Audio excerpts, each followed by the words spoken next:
मारी माटी मारे लोग, मारी माटी मारे लोग। नमस्कार, स्वागत है आप सबका म्हारी माटी म्हारे लोग में। आज हमारे साथ हैं एक ऐसी शख्सियत जिन्होंने एक तरफ तो अध्यापन के क्षेत्र में काम किया है, वहीं दूसरी तरफ अपने लेखन से हरियाणा के साहित्य वर्ग में एक खास जगह बनाई है। तो आज हमारी मेहमान हैं सरोज दहिया जी। तो आइए प्रोग्राम शुरू करने से पहले जान लेते हैं सरोज जी के बारे में।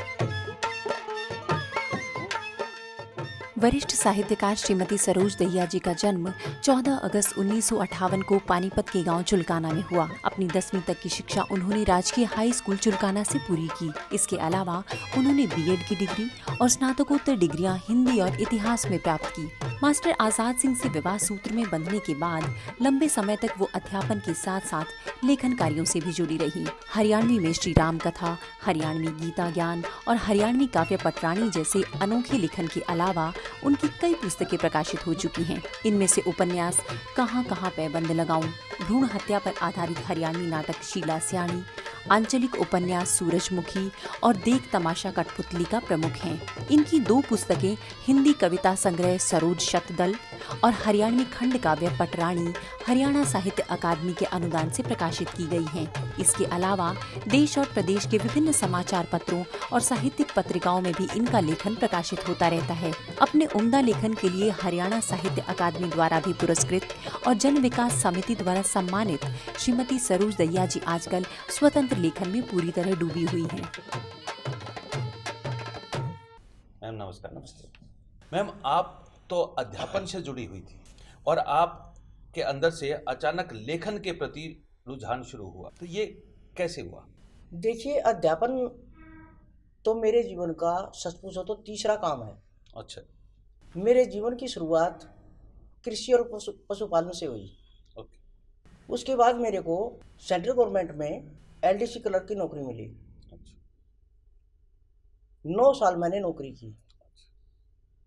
9 साल के बीच में एक प्रमोशन मिली मेरे को, और जब दूसरी प्रमोशन ड्यू थी उस टाइम पे मेरे को नौकरी से त्याग पत्र देना पड़ा। अब नौकरी छोड़ने के बाद घर में करती क्या, और जिस लिए नौकरी छोड़ी थी उस बच्चे को संभालने के लिए मेरे को ये जरूरी लगा कि मैं एजुकेशन से जुड़ूं। यह सब सोचते हुए प्लाट पड़ा था गांव में, हमारा एक 700 गज का प्लाट है, उसमें हमने बिल्डिंग बना के और हाई स्कूल की स्थापना कर दी। अच्छा, अपना खुद का स्कूल बना दिया जी। और बेटे का फिर मैं इनके पापा के साथ जाता था पहले, जैसे उसको वहाँ से ले आई अपने पास, ले आई उसको। तो अध्यापन से मैं जुड़ी 1993 में। एक माँ के साथ साथ एक अध्यापिका बनने की इच्छा वहाँ से बनी आपकी? जी, क्योंकि उस बच्चे को जो सार संभाल चाहिए थी वो उसको मिल नहीं रही थी। ओके। अब मैं सुबह 7 बजे घर से निकलती, रात को 8 बजे घर आके घुसती। अब 2 गिलास घर में जहाँ पर रखी सुबह वही मिलता। बेटा गांव के बच्चों के साथ खेलता मिलता, कभी बूमड़े चिपक रहे हैं, कभी कुछ, और इनको थोड़ा सा ये थोड़े लापरवाह रहे, ये समझ लो। उस बच्चे को संभालने वाला नहीं था कोई भी। 4.5 साल की अवस्था तक मेरे माँ बाप ने संभाला उसको। और 4.5 साल के बाद जब वो हमारे पास आया तो उसके बाद वो रोज डाउन होता चला गया, पढ़ाई में भी पिछड़ता चला गया। और वो तो जब मैंने उसकी हालत देखी तो मेरे को ये हुआ कि नौकरी से त्याग पत्र दे दूं मैं, और मैं नौकरी छोड़ के घर बैठ गई। फिर 6 महीने के अंदर अंदर अपने सोच समझ के अपना स्कूल की स्थापना की और स्कूल बनाया और उस बच्चे को अपने साथ। बड़ा रेयर एग्जाम्पल है ये, क्योंकि अक्सर ये देखा जाता है कि लोग नौकरी के लिए घर छोड़ देते हैं, और आपने घर के लिए नौकरी छोड़ी है, और आपने ये देखते हुए कि समझते हुए कि जो भावी संतान है उसको सही मार्गदर्शन मिले, उसको सही शिक्षा मिले, फिर अपना ही स्कूल शुरू किया। और अपनी एजुकेशन मैंने एमए हिंदी किया, फिर एमए हिस्ट्री किया, स्कूल चलाते चलाते। वाह। और हरदम मेरे को उस बच्चे की चिंता रहती, जैसे इसकी कंपनी खराब ना हो जाए, गांव में रहता है, तो उसको टाइम देती कि स्कूल टाइम के बाद नीचे बैठती, जब तक दिन नहीं छिप जाता तो बच्चों के साथ खेलता स्कूल के प्लेग्राउंड में, और मैं साथ बैठती। तो उसका एक रिजल्ट ये रहा कि मेरे बच्चे को गांव देहात के बच्चों की तरह गालियां देने की आदत नहीं पड़ी। सबसे बड़ा तो सुधार ये हुआ। दूसरा, उसके जीवन में भटकाव नहीं आया कभी भी। अभी वो साइंटिस्ट है। बहुत अच्छी बात है और खासकर उन माताओं के लिए भी ये बड़ी समझने की बात है जिनके बच्चे किसी न किसी लीक से हटे हुए हैं, कहीं पथभ्रष्ट हैं वो बच्चे, कि कहीं ना कहीं उन्होंने अपने बच्चों को उतना समझ से उतना स्पेशल ध्यान नहीं दिया जितना मैम बता रही इन्होंने दिया है, कि किस ढंग से इन्होंने अपने आप को भी और शिक्षित किया और साथ ही साथ वो एक माता होने का और माता के साथ साथ गुरु होने का भी रोल निभाती रही और बच्चे पर नज़र भी रखती रही, क्योंकि वो उसका बचपन था, वो उसमें एक शेप ले रहा था और बच्चा जब शेप ले रहा है तो माता का ऐसा विशेष ध्यान उस पर जरूरी है। CPFC साहब ने मेरे को बुलाया जो मैंने रिजाइन दिया और उन्होंने कहा कि क्या कर रहे हो आप, जीवन में भयंकर टाइम आएगा तो आप बड़े पछताओगे। मैंने कहा नहीं, इससे भयंकर कुछ नहीं हो सकता कि मेरा बेटा गलत लाइन पे जा रहा है। बहुत बढ़िया बात लग रही है सुन के कि एक बच्चा जो बचपन में जिसके कदम थोड़े से बहके लग रहे थे और उस पर एक माता ने विशेष ध्यान दिया तो वो बच्चा किस लेवल तक शिक्षा के क्षेत्र में पहुंच गया। जब उसने JRF क्लियर किया, जैसे MSc के सेकेंड ईयर में दिसंबर के महीने में JRF का एग्जाम दिया, जैसे उस बच्चे ने JRF क्लियर किया, उस बच्चे की तरफ से मैं टेंशन फ्री होगी और टेंशन फ्री होने के बाद मेरे अंदर थोड़ी मस्ती आने लगी जो गायब थी पिछले 10-12 साल से, जिम्मेदारियों के एक फ्रेम में थे हाँ उस वक्त में। और वो मस्ती मेरे अंदर ऐसी आई कि उससे जो है मैं कभी कभी लिखने लगी कुछ भी, कागज पे कुछ भी लिखने लगी। तो एक दिन जैसे पूरी कविता बनी तो मैंने फोन पे अपने बेटे को सुनाई। अच्छा, मैंने कहा देख योगेश मैंने कविता लिखी है, तो उसने सुन के कहा वो कविता थी कि आम घरों की खास हस्तियां लुकी छिपी रह जाती हैं और खास घरों की आम हस्तियां ही याद आनी जाती हैं, ये था। और उसमें वर्डिंग थी कि चाणक्य अमर गए कवि के कौन चंद्र को पहचानेगा, अपने बलबूते कुछ कर ले एक लबे तू बन जाएगा, लोहे की छड़ रगड़ निरंतर खाकर पतली पड़ जाती है। अब बेटे ने मेरी कविता सुनी तो उसने कहा कि माँ आप ना ये सारे और भी कुछ लिखो तो लिख कर रख दो, मैं कुछ पढ़ूंगा तो इनको पब्लिश करा दूंगा। तब तक सिर्फ इतनी सी बात थी और जी ऐसा अंदर से मतलब बेटे ने कहा तो और खुशी होगी शायद, और ऐसा प्रस्फुटन हुआ एक तरह से कि रात को नींद से कोई झिझोड़ देता मेरे को और मैं उठ के कागज पेन उठा के लिखना शुरू कर देती। तो ये वो दौर था जब एक जिम्मेदार माता जब अपने लक्ष्य से काम से कुछ हद तक रिलैक्स हुई जी, तो उसके अंदर से एक नई रचनात्मक हाँ बस ये समझ लो, ये समझ लो। और जी जब मेरी वो सोच कविताएं बन गई जी, तो मैं उनको लेके पब्लिशर के पास धक्के खाती फिर इधर से उधर, कहीं भी किसी ने मेरी पब्लिशर ने नहीं ली रचनाएं। सस्ता साहित्य मंडल है दिल्ली कनाट प्लेस में जी, कनाट सर्कस पे है, मैं वहां गई, उसने 6 महीने तक तो डाले रखी अपने पास और 6 महीने के बाद कहा कि नहीं जी हम नहीं छाप सकते। मैं वहां से पांडुलिपि लेके नीचे उतर रही थी तो वहां एक 4th क्लास का आदमी वो मेरे साथ साथ नीचे उतर आया जिसने मेरे को पानी पिलाया था और वो कहने लगा आप हरियाणा से, हरियाणा में क्यों नहीं ट्राई करते। तो मैंने कहा हरियाणा में मैं किसी को नहीं जानती, किसी को जानती भी नहीं थी, क्योंकि जॉब मैंने दिल्ली में किया, स्कूल खोला तो गांव में खोला, मैं किसी को जानती नहीं थी तब तक। मैंने कहा मैं तो किसी को नहीं जानती, तो कहने लगा मैं आपको एक फ़ोन नंबर दे दूं, और उसने अपनी डायरी निकाल ली जेब से छोटी सी और एक फ़ोन नंबर दिया, और वो फ़ोन नंबर था हरियाणा साहित्य अकादमी के डायरेक्टर देशनीर मोई का। मैं जी उस फ़ोन नंबर को ले आई, घर आके मैंने फ़ोन किया, देशनीर मोई जी ने इतना बढ़िया मतलब वो दिया, रिस्पॉन्स दिया, वो एड्रेस उन्होंने नोट कराया मेरे को। तब तक ये तो थे नहीं फ़ोन, तो छोटे मोबाइल होते थे, छोटे मोबाइल भी नहीं थे, लैंडलाइन थे एक तरह से।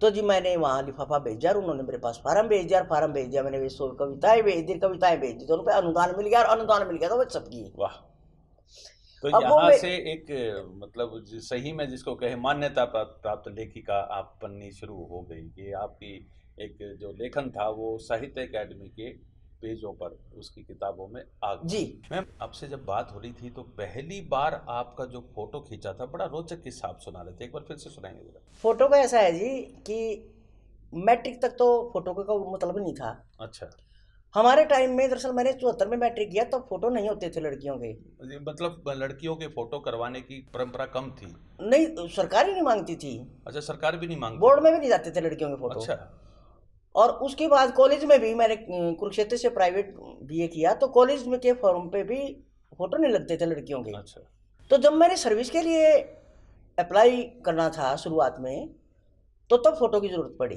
अच्छा, तो हमारे गांव के से 10-12 किलोमीटर पे नरेला है, वहाँ फोटो खिंचवाने गई, मैं अकेली गई, कोई नहीं था साथ में जाने वाला। तो फोटोग्राफर को मैंने कहा कि जैसे वो बाहर बैठा था बरामदे में अपनी मेज कुर्सी पे, और शीशा लगा हुआ था, तो मैंने फोटो स्टूडियो देख के ऊपर मैंने कहा भैया फोटो खिंचवाना है। तो उसने कहा कि अंदर चलो। मैंने कहा अंदर तो नहीं जाऊंगी मैं। अब मेरे को नहीं पता था फोटो किस तरह खींचते हैं। अच्छा। मैंने कहा अंदर नहीं जाऊंगी, क्यों, यहाँ खींच ले। तो उसने मेरे को कहा कि बहन जी अब अंदर नहीं जाओगी तो फोटो कैसे खींचेगा यहाँ पे। तो तब मैंने वो पर्दा हटाया, और पर्दा हटा के जब मैंने अंदर की का नज़ारा देखा कि हाँ वो तामझाम था, तब मैं जाके बैठी, तब उसने मेरा फोटो खींचा। कमाल की इनोसेंस है ये, और खासकर वो बच्चे जो आजकल फेसबुक पर बार बार हर मिनट में एक सेल्फी डालते हैं, उनको सुनने के लिए बहुत इंटरेस्टिंग किस्सा है कि एक ज़माना ऐसा भी था कि बच्चों जब 10वीं क्लास तक तो लड़कियों के फ़ोटो भी नहीं लगते थे फॉर्म पे, मतलब बाद में BA बता रहे BA BA तक फॉर्म पे फ़ोटो नहीं लगते थे। और तब पहली बार जब फ़ोटो खींचने का मौका आया तो वो कितनी इस मामले में सकुचा रही थी आप। मैम, एक ऐसा किरदार था आपका, कभी इतना सहमा सा, और फिर एक किरदार ऐसा आ गया कि हठ योग वाला।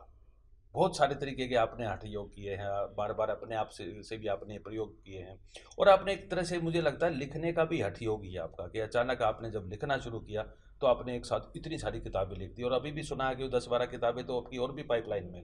जी, ये भी कहीं ना कहीं आपके हट से जुड़ा नहीं, हठ योग नहीं, ये तो अपने आप होता है, प्रस्फुटन है जी। अब ये जो है ना वो सारे अनुभव थे ना, वो सारे अनुभव जो है ना वो शब्दों में उतर रहे हैं, बस और कुछ नहीं है। ये जितने अनुभव हैं जीवन के वो सारे शब्दों में उतर रहे हैं, क्योंकि मैं वो किसी का ग्रंथ तो पढ़ती नहीं, मोटे मोटे अपने अनुभव उतर रहे हैं। ओके। इन अनुभवों में से आपने जब श्री राम कथा को हरियाणवी में लिखा है जी, उसका कोई अंश सुनाइए।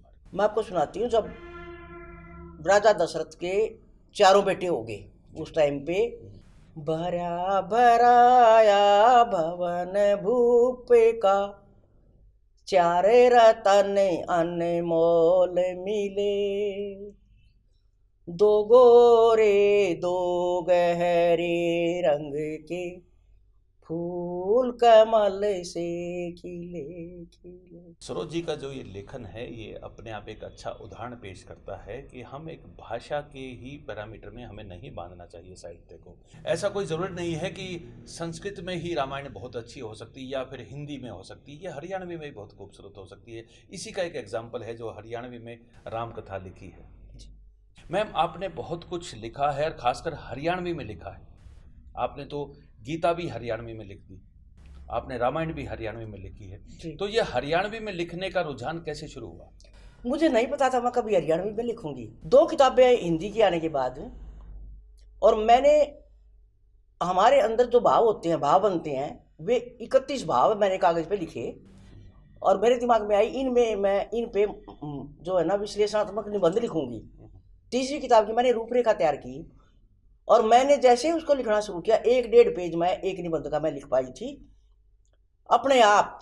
कोई विश्वास करे ना करे, वो दौर भी ऐसा था कि जब मैं भक्ति रस में रहती थी उस टाइम पे, अपने आप लिखा क्या कि बन के मरग सुनहरी पापी मानस मारिच बन में आन बढ़ा। और मेरे को खुद ताजुब हुआ। फिर मैंने थोड़ा सा सोच के लिखी दूसरी लाइन कि दूब खड़ी थी कुटिया आगे, दूब के चरणों लाग गया। और मैंने इस दिन 2 लाइनों को प्रेरणा मान के, और मेरे को ये हुआ कि हरियाणवी में रामायण लिख, और मैंने श्री राम कथा हरियाणवी में लिखी। फिर उसको 108 मन के बनाए उसके, और मैंने सुकीर्ति वाले को कहा फिर कि ये इसी सुकीर्ति वाले के पास जैसे पांडुलिपि भेजी, उसने कहा कि आप इसका ना सीनियर से किसी से थोड़ा लिखवाओ इसके बारे में, बहुत अच्छी किताब आपकी। मैंने कहा मैं किसी को नहीं जानती। तब उसने मेरे को डॉक्टर संतराम देशवाल जी का नंबर दिया और कहा आप उनके पास जाओ। मैंने उनसे फ़ोन किया तो उन्होंने कहा आप भेज दो पांडुलिपि। मैंने साहब को भेज दिया लेके देखे। उस टाइम पे वे जाट कॉलेज में पढ़ाते थे। तो 15 दिन के बाद डॉक्टर साहब का फ़ोन आया कि आपकी का मैंने वो सारा पढ़ लिया और लिख दिया है और आप इसको मंगवा सकती हैं। तो मैंने कहा कि ठीक है सर, मैं भेज रही हूँ इनको। तो डॉक्टर साहब ने कहा आप आते तो थोड़ा डिस्कस हो जाता साथ, क्योंकि डॉक्टर साहब ने भी आमने सामने देखा नहीं था एक दूसरे को, डिस्कस हो जाता और थोड़ा सा बात करते। चलो मैं इनके साथ बैठ के चली गई। अब इसके बाद जो कुछ लिखा गया ना उसका मैं सारा श्रेय डॉक्टर संतराम देशवाल को दे रही हूँ। क्यों?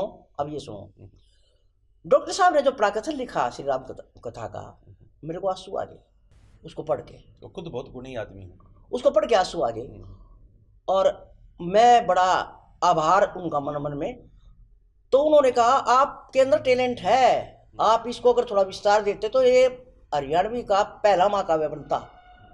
आपने इसको 108 बन के में समेट दिया। चलो जी, वहां से हम चल पड़े और रास्ते में मैंने सोचा कि डॉक्टर साहब ने कहा है तो ठीक ही कहा होगा, मैं अब महाकाव्य ही लिखूंगी। और मैंने घर आके ग्रंथ टटोलने शुरू कर दिए।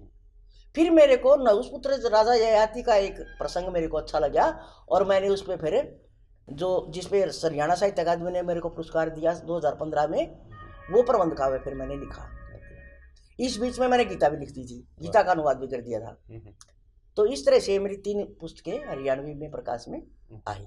आपने गीता के श्लोकों को भी हरियाणवी में जी किया है। जी। ये इंस्पिरेशन कहाँ से आई थी? ये एक्सप्रेशन बस वहीं से आई कि मैं जो है ना अच्छी चीज दूं हरियाणवी साहित्य को। ओके। डॉक्टर साहब ने कहा कि हरियाणवी को हम बढ़ावा दे रहे हैं, क्योंकि उन्होंने जो मेरी श्री राम कथा का विमोचन करवाया जाट कॉलेज में बुला के, वो तो अगले दिन अखबार में जो छपा तो उसमें ये था कि भाई हम हरियाणवी भाषा को प्रोत्साहन दे रहे हैं और उसमें सरोज भैया ने अपना अंशदान किया है।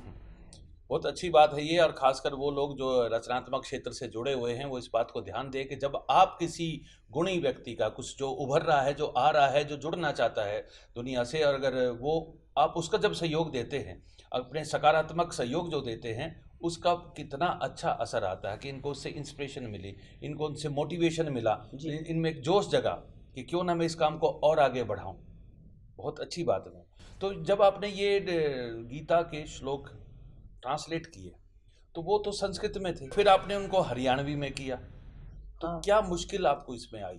कुछ नहीं आई, 70 दिन में कर दिए 710 रोज करती थी। वाह।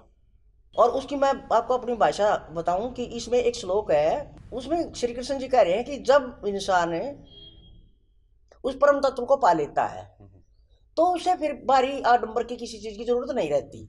अब इसको मैंने किस तरह बांधा है, बूंद जमा जम पानी बरसे जोड़ लबालब भर जाते, वास करें जो पास जोड़ के ने जुडोल नहीं ठाते। ये लैंग्वेज मेरी बहुत बढ़िया है, बहुत अलग है और बहुत नया है इस क्षेत्र में कि हमारी बोली में भी ये काम हो रहे हैं। इस ढंग से आपने एक और भी कोई जो किताब, हाँ मैंने पटरानी वो तो ये राजा नहुष के किस्से भी लिखा। ये पटरानी लिखने की इंस्पिरेशन कैसे मिली आपको? तो डॉक्टर संतराम ने मेरे को कहा कि आपके अंदर संभावनाएं हैं, आप अगर इस राम कथा को थोड़ा सा विस्तार और दे देते तो ये महाकाव्य बनता हरियाणवी का पहला। ये मेरे उसमें था एमए के सिलेबस में। अच्छा। देवयानी जयनाथ नलिन का खंडकाव्य होता था, तो वो खंडकाव्य जब मैंने एमए के सिलेबस में पढ़ा था तो मेरे को ना एक शंका बनती थी, मैं जो है ना थोड़ी सी आदर्शवादी हूँ, शंका बनती थी कि उसने जयनाथ नलिन ने लिख मारा कि शर्मिष्ठा जो राजा की बेटी थी और जो दासी बन के आई थी देवयानी के साथ, कि वो एक दिन अपने बाल सुखा रही थी तो राजा वहां से निकल रहे थे, उन्होंने कहा लाओ तेरे केस बांध दूं, ये कर दूं, वो कर दूं, वो अनुरोध हो गए। तो मेरे को ना एक घिनसी आ गई अंदर कि क्या लिख रहे हैं नलिन जी, क्या लिख रहे हैं। एक राजा की कोई गरिमा होती है, गरिमा होती है एक। तो वहां से पता नहीं क्यों जब मैंने ग्रंथों को टटोलना शुरू किया कोई कथानक लेने के लिए, तो मेरे को ये राजा ययाति का किस्सा उसमें मिल गया और मैंने उसको एक नई तरह से दिखाने की कोशिश की है। और मैंने दिखाया है कि वो जब दासी बन के आ जाती है उसके साथ, तो उसके बाद राजा दैत्यराज और राजकुमार रानी जो है वो उसके पास पता भिजवाते हैं राजा के पास, ये हमारी बेटी है, किसी तरह उसके कानों में डालते हैं और वहां से जो है वो मैंने मोल्ड किया उसको। फिर वो शादी करके ब्याह के ले जाता उसको, बारात लाके एक। अच्छा, आप पटरानी को अगर पढ़ेगा ना कोई तो वो शायद में इसमें रामायण का आदर्श और गीता का ज्ञान सारा एक जगह है, सारा एक जगह है। इसमें मैंने वो क्रियाएं भी दी हैं थोड़ी सी कि किस तरह वो भी दिया है कि किस तरह से आदमी वैराग्य किस तरह से जागता है और वैराग्य जागने के बाद कैसा हो जाता है इंसान, वो सारा दिया मैंने। इसमें वैराग्य खंड है ना इसमें, वैराग्य खंड में है। और अंत में इसका, अब इसकी शुरुआत एकदम हरियाणवी है, जो फागुन का हरियाणा। सबके ऊपर मस्ती छावे यो फागण का मास ईसा, पशु परिंदे सब मस्तावे फिर मानस का ब्योंत किसा। वाह। और जो इसकी अंतिम दो है इसका, वो है चल्या भगीरथ आगे जू अरे पाछे गंगा चाली, आज दे बाणी रानी न्यू राजा के पाछे चाली। वाह। यहाँ से समाप्त है इसका। वाह वाह, बहुत बढ़िया बहुत बढ़िया। और भी जो महिलाएं या पुरुष जो घर पर बैठे लिखने में रुचि रखते हैं, या उनको कोई दिशा नहीं मिल रही है उसके प्रकाशन के लिए या उसको दुनिया में सामने लाने के लिए, वो हमसे संपर्क कर सकते हैं, क्योंकि हमारा पूरा इंटरेस्ट है कि हम ऐसे लोगों को सहयोग करें कि खासकर जो हरियाणवी में लिखना चाहते हैं। क्योंकि ऐसे ही जब सरोज जी के बारे में हमें पता चला तो हमने तुरंत इनको इंटरव्यू के लिए बुलाया कि वो इतना अच्छा लिखती है और हरियाणवी में लिखते हैं। तो ऐसे बहुत सारे अनसंग हीरो हैं जो अभी भी रह गए हैं, जिनको अभी तक लाइमलाइट नहीं मिली मीडिया की। हम उनको सहयोग करने को तैयार हैं। तो मैम, कोई ऐसा काम जो आप के मन में रह गया हो या आप आज के नए बच्चों को या लेखकों को बताना चाहते हैं? देखो, इस क्षेत्र में जो काम आप कर रहे हैं ना, उससे मैं बहुत प्रभावित हूँ। और मुझे अफसोस इस बात का कि मैं एक ऐसे कोने में बैठी हूँ कि जहाँ मेरे पास सुविधा नहीं है, सिर्फ दिमाग है अपना और कलम है और वो है जी। मुझे नहीं पता लगता बाहर की दुनिया का इतना ज़्यादा। और जब आपके बारे में जैसे कांटेक्ट हुआ आपसे, तो उस टाइम पे मेरे को बड़ी एक अजीब सी खुशी हुई। हर जागरूक आदमी जो अपनी संस्कृति को, अपने देश की कल्चर को या अपने प्रदेश की कल्चर को आगे लाना चाहेगा, उसमें अगर आप जैसा जज्बा हो जाए, हर प्रदेश में एक को हो जाए, तो सब बाल। Thank you. तो मैम, आपने आज समय निकाला, उसके लिए बहुत बहुत धन्यवाद। तो ये थी आज की हमारी बातचीत लेखिका सरोज दहिया जी के साथ। अगले हफ्ते फिर मिलेंगे हरियाणा की एक और हस्ती के साथ। तब तक नमस्कार। हरी माटी